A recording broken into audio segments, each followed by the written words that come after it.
Assalomu alaykum. Bugun siz bilan ko'pchilik ayollar sog'lig'ida uchraydigan muammolar, misol uchun mastopatiya, endometrioz, adenomioz, bachadon miomasi, hayz siklining buzilishi haqida gaplashamiz. Bu kasalliklar asosan gormonal disbalans, stress, genetik moyillik, noto'g'ri ovqatlanish hamda yallig'lanish jarayonlari natijasida paydo bo'ladi. Bu kasalliklar kelib chiqmasligi uchun to'g'ri ovqatlanish va tabiiy mahsulotlarni iste'mol qilish muhimdir.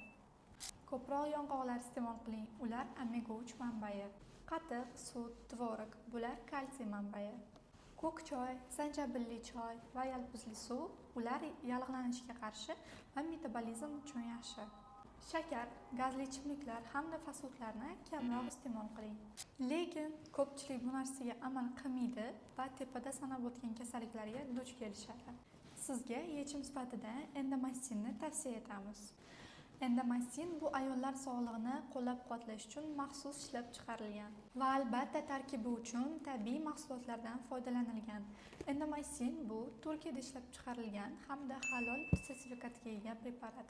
Keling preparatni bitta kapsula tarkibini ko'rib chiqamiz. Indol 3 karbinol u gormonal muvozanatni tiklashga yordam beradi.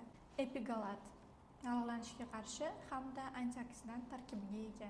Vitex hayz siklini me'yorlashtiradi hamda gormonal balansini ta'minlaydi. Keling endi siz bilan preparatimizni foydali taraflarini ko'rib chiqamiz. Ko'krakdagi shishish va og'riqlarni kamaytiradi, gormonal muvozanatni yaxshilaydi, hayz siklini buzilishini normallashtiradi, rapilloma virusi sababli kelib chiqadigan o'simtalarning rivojlanishini oldini oladi hamda tana detoksatsiyasiga yordam beradi.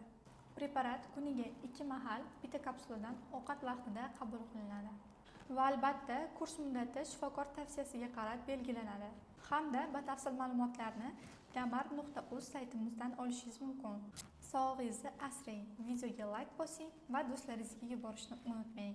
Albatta kanalimizga obuna bo'lib qo'ying. Ko'rishguncha